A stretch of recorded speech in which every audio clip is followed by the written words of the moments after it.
Halo teman-teman printing semua, perkenalkan nama saya Analis Sultani Mufid, saya dari B Printing Kertosono.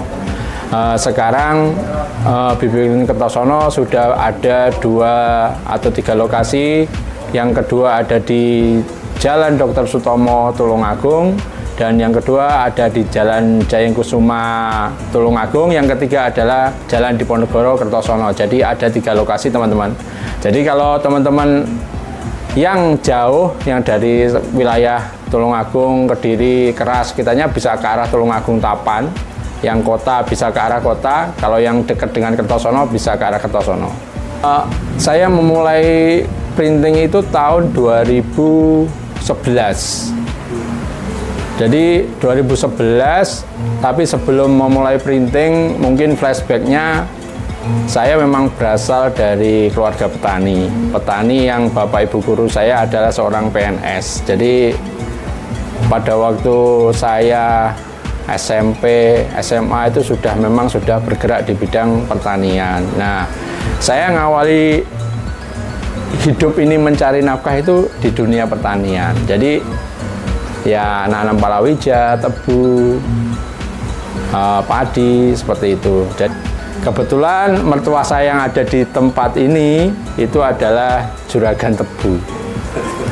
Jadi luas lahannya besar. Jadi saya sempat mengikuti jejak mertua dan orang tua saya sendiri itu bertani tebu.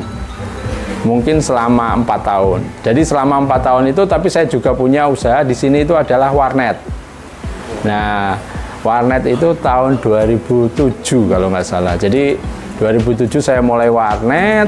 Setelah itu warnet itu saya pikir 5 tahun akan habis seperti wartel pada waktu itu. Jadi akhirnya bagaimana cara saya survive punya usaha lagi setelah warnet ini. Nah, uang tabungan dari warnet itu saya gunakanlah untuk investasi di mesin printing. Jadi awalnya memang perjuangannya untuk menjadi, saya pikir untuk menjadi pengusaha digital printing itu gampang. Ternyata susah sekali. Karena saya pikir itu waktu beli mesin itu istilahnya kayak mesin printer kecil gitu. Jadi kita beli, pakai, nggak ada perawatan khusus tertentu yang mewajibkan kita supaya mesin itu tetap awet. Ternyata salah. Jadi banyak alat-alat yang harus disiapkan, mulai listriknya memang harus gede, mungkin ada pembelian alat-alat lain, jadi ternyata biayanya sangat besar. Saya itu hanya modal awal itu, saya punya uang sendiri itu cash hanya 30 juta. Jadi istilahnya untuk membeli sebuah mesin itu harganya waktu itu kurang lebih sekitar 140 sampai 170 juta. Tahun 2011. Itu saya kenal Olmek, tapi lewat Pak Iwan di Lesender waktu itu. Pak Iwan datang ke sini, saya belum punya mesin. Setelah itu saya kesana kesini, ya itulah ada sebuah perusahaan yang menawarkan jasa pembelian mesin, tapi tidak cash, in-house. Jadi saya tertariknya di situ pada waktu itu. Jadi saya setuju dengan uang 30 juta. Mesin itu datang. Mesin jalan, banyak sekali yang mungkin pada waktu itu saya menggunakan printhead Seiko 255. Masalah maintenance saya belum begitu bisa, akhirnya sering ganti printhead banget. Tapi berdasarkan pengalaman itu, nah akhirnya saya itu bisa, paling tidak memperbaiki sedikit demi sedikit bisa. Suatu saat, pada waktu di pameran, saya ketemulah Pak Iwan lagi. Nah, Pak Iwan ini ngasih solusi juga, persis seperti perusahaan yang pertama. Lewat Olmek, Pak Iwan, Olmek Sarana Grafika, Pak Iwan memberikan kemudahan juga. Saya bilang ke Pak Iwan, Pak, saya mau ngambil mesin Bapak, tapi 3 bulan saya tidak mau bayar. Tapi saya tetap hitung selama 1 tahun. Jadi istilahnya 1 tahun dipangkas menjadi 8 bulan pembayaran. Nah, alhamdulillah Pak Iwan melalui Pak Ali juga akhirnya setuju. Saya ambillah Blue Win yang pertama saya 512 biasa. Nah, setelah itu alhamdulillah setelah bawa Blue Win ke rumah, sepertinya tidak ada masalah selama beberapa tahun. Jadi printhead aman, cetakan aman, kerja enak lah ibaratnya. Sampai akhirnya saya bisa beli mesin yang kedua. Itu mungkin setelah 4 tahun saya ganti ke Bluewin 512i. Yang pertama 512i. Jadi mesin ini saya ambil yang pertama. Jadi 512i Bluewin yang pertama tahun berapa ya? 2000, pokoknya sudah 8 tahun, berarti 2014 ya? 14 ya, 2014 berapa? 2016. Jadi sampai sekarang alhamdulillah perindatnya masih bagus, masih aman. Jadi belum pernah ganti selama 8 tahun ini. Akhirnya alhamdulillah setelah ini saya beli, usaha makin bagus, omset makin banyak. Akhirnya tahun 2017 saya berani buka cabang kedua di Tulungagung. Itu pun dengan membawa mesin Bluewin 512i yang sudah upgrade 2 kali. Jadi sekarang yang kemarin terakhir Desember itu saya upgrade lagi karena usianya sudah 7 tahun. Akhirnya saya upgrade ke 512i yang ketiga. Akhirnya setelah 2, 3, 4 tahun, akhirnya saya putuskan untuk buka cabang lagi dengan membawa Bluewin 512i rekondisi dari Allmax juga. Saya ngawali dengan saya desain sendiri, otodidak, lewat belajar YouTube, nyetak sendiri, finishing sendiri. Istri yang membantu pada waktu itu finishing. Jadi memang awalnya mesin printing yang awal itu saya kerjakan sendiri semua. Nah, selang beberapa bulan karena sudah mulai ada omset yang mulai saya tidak bisa mengerjakan sendiri, akhirnya saya menarik tenaga untuk desain. Nah, desain sudah saya punya satu, akhirnya saya kesusahan untuk mengejar target untuk produksi. Akhirnya saya nambah lagi 1 orang, jadi 3 orang awalnya seperti itu. Saat itu saya berpikir, istilahnya terpaksa kerja apa lagi gitu maksudnya. Kalau di sawah itu kerjaannya nggak setiap hari. Jadi mungkin pada waktu sibuknya hanya musim tanam dan pada saat musim panen. Kayak tebu itu hanya 1 tahun sekali sibuknya. Jadi hariannya itu saya berpikir alangkah enaknya kalau punya pendapatan harian, mingguan, bulanan, dan tahunan. Saya pikir seperti itu. Jadi akhirnya saya putuskan usaha ini harus tetap saya jalankan. Ide saya ini harus tetap saya jalankan. Terus, apakah saya takut dengan kompetitor yang di luar? Saya tidak pernah berpikir takut. Karena apa? Yang pertama dulu saya di sini belum ada teman-teman yang lain. Saya harus ke Jombang, Kediri. Paling jauh, ya mungkin Kediri ya. Surabaya kalau ada cetakan yang lainnya. Nah, kalau masalah yang pertama yang banner, stiker kayak gitu, ya Jombang dan Kediri. Cuman yang paling dekat dengan Jombang. Kalau di sini belum ada. Jadi bahkan di Warujayeng pada waktu itu juga belum ada. Jadi saya duluan yang di sekitar sini. Jadi ya alhamdulillah karena sendirian itu saya masih bisa istilahnya berkembang lebih cepat. Karena kompetitornya masih sekitar radius 20 kilometeran. Jadi masih jauh. Saya pernah sempat putus asa. Jadi putus asanya saya itu baru istilahnya saya nggak diberitahu supplier saya bahwa tinta barcode-nya beda. Jadi ketika tinta itu masuk ke printhead langsung buntu printheadnya. Jadi padahal saya itu printhead itu baru usia 2 minggu. Bayangkan 2 minggu rusak. Harganya pada waktu Seiko 255 itu harganya sekitar 8 jutaan. 8 juta, 8,5 juta. Sampai mesin itu hanya bertahan 3 tahun sampai istilahnya 8 printhead yang 3 tahun itu 8 printhead yang saya beli. Alhamdulillah pada waktu itu sedang suntuk-suntuknya printhead harus ganti 2 lagi. Saya pas di pameran di Jogja waktu itu. Jadi pameran Jogja Jogja di gedung. Nah, yaitu G-Expo itu saya ketemu Pak Iwan. Pak, bisa Mbak dengan saya nawarkan pembelian mesin Bapak dengan cara skema seperti ini. Jadi in-house 3 bulan tidak bayar, 8 bulan lunas. Alhamdulillah saya disetujui di ACC.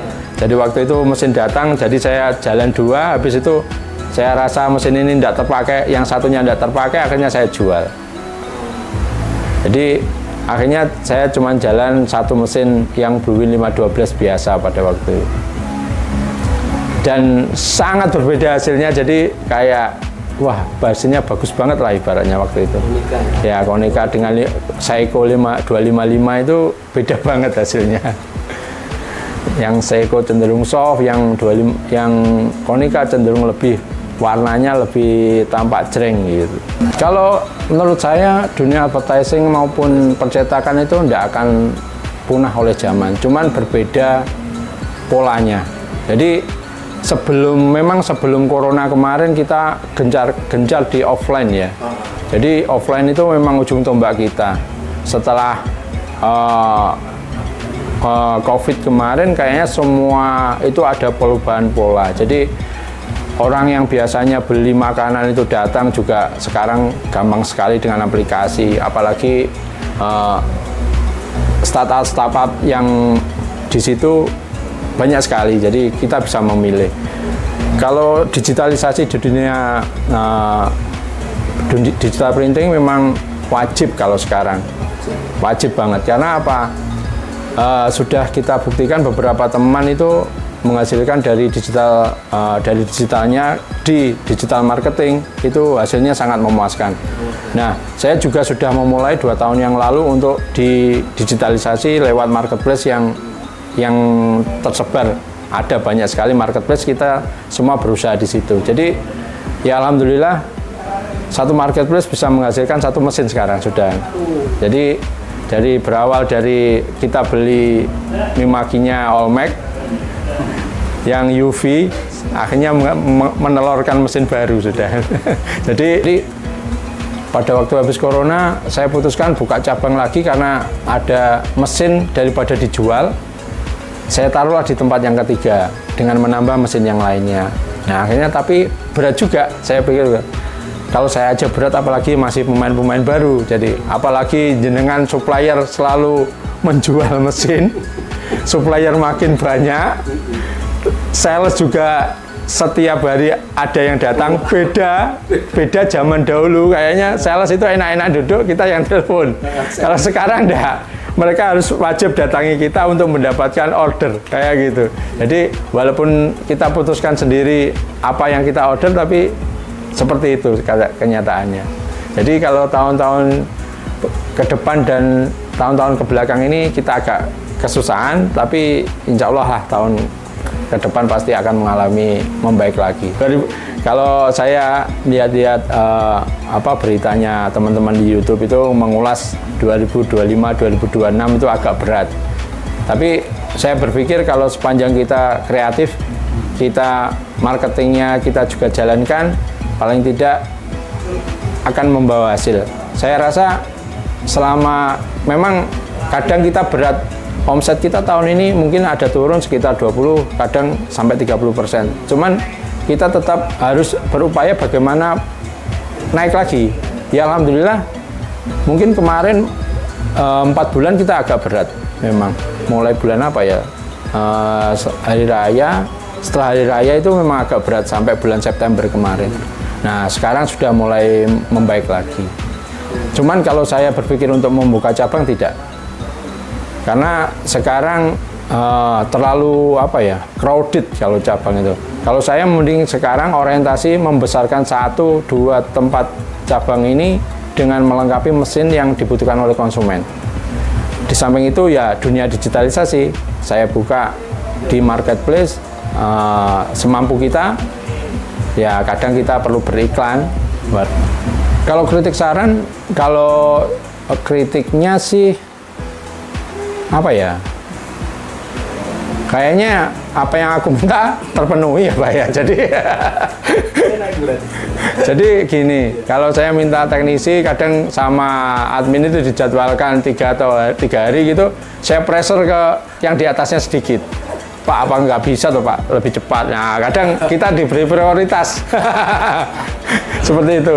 Jadi kalau masalah teknisi ataupun pelayanan, saya pikir Allmax sudah memberikan yang terbaik.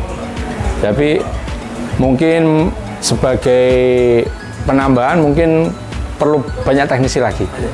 Perlu penambahan teknisi lagi supaya kadang kalau yang di pulau, pada saat yang di luar pulau itu tidak datang-datang, nah itu yang agak ribet, nanti jadwalnya pasti menunggu akhirnya. Nah, perlu dibanyakin teknisi lagi sepertinya. Karena saya pikir setiap tahun kan Allmax juga mengeluarkan mesin yang banyak, jadi harus diimbangi dong dengan teknisinya. Kalau bagi teman-teman yang masih baru buka, jadi yang masih baru buka itu tetap semangat, yang penting itu. Jadi tetap semangat untuk mencari peluang-peluang yang sekiranya yang teman-teman yang lain belum terlalu memikirkannya. Kalau semuanya sudah banner, stiker, apa yang menjadi produk yang menarik bagi kita? Kadang-kala kita perlu survei pasar ketika sebelum mendirikan usaha ini sekarang. Kalau kanan kirinya sudah banner, jangan banner dulu. Karena apa? Saya yakin, saya sendiri merasakan pada waktu yang ketiga ini, karena apa? Tingkat untuk lebih cepat untuk menjadi berkembang itu akan lama sekali. Beda dengan kita punya produk. Kalau punya produk, punya mesin yang digitalisasi marketingnya, jenengan saya yakin akan lebih survive. Jadi sekarang kalau kita hanya mengandalkan dari offline, itu kurang juga. Karena walaupun sekarang itu dunianya dunia marketing online juga, tapi offline juga harus tetap dijalankan dengan baik, memberikan pelayanan yang terbaik bagi konsumen yang datang. Seperti itu. Tapi ya sekali lagi mungkin pelayanan, kecepatan dan hasil yang baik lah, ibaratnya seperti itu. Jadi, kalaupun ada yang ditunggu, mereka jarang banget. Jadi rata-rata kita sehari jadi komitmennya. Jadi sehari jadi, misalkan pagi, siang sudah selesai, atau yang siang sore sudah selesai, atau yang sore besok pagi atau sorenya sudah selesai. Karena komitmen kita, misalkan kita belum selesai ya di paginya itu bisa diambil. Jadi sampai kerjaan itu selesai semua. Jadi misalkan ada diperlukan lembur ya kita lembur. Kalau enggak ya selesai. Tapi prioritas kita sehari jadi. Seperti itu. Kalau mereka menuntut ditunggu, bisa. Misalkan dengan bahan yang misalkan mereka mau mencetak dengan lebar sekian, dengan bahan sekian. Misalkan bahannya masih lebih lebar, kita gunakan cas, sistem cas bahan. Jadi tetap kita cetak. Kalau mereka setuju dikenakan cas bahan, kita cetak. Tapi kalau mereka nggak setuju, tetap normalnya cetak. Misalkan pagi dikirim, siang selesai, siang dikirim, sore selesai. Buat teman-teman atau konsumen printing yang membutuhkan cetakan banner, stiker, UV, foto, kita bisa kerjakan. Produk kita banyak sekali, jadi bisa dilihat dari Facebook kami ataupun bisa WA, Instagram, bisa. Kita juga punya online shop namanya Bprint Shop, AR Digital Shop. Kita ada 2 marketplace, ada di Tokopedia, Shopee, Bukalapak ada. Jadi semua marketplace nanti bisa dicari di Bprint Shop dan AR Digital. Jadi teman-teman yang membutuhkan cetakan offline bisa datang di Jalan Diponegoro 9C Kertosono, Jalan Dr. Sutomo nomor 2 Tertek Tulungagung, dan Jalan Jayengkusuma nomor 23 Tapan Tulungagung. Terima kasih teman-teman, sampai ketemu di tempat kita. Oke, terima kasih Pak. Ini ada oleh-oleh. Wah, dari ya, terima kasih. Terima kasih. Terima kasih. Oke. Sip.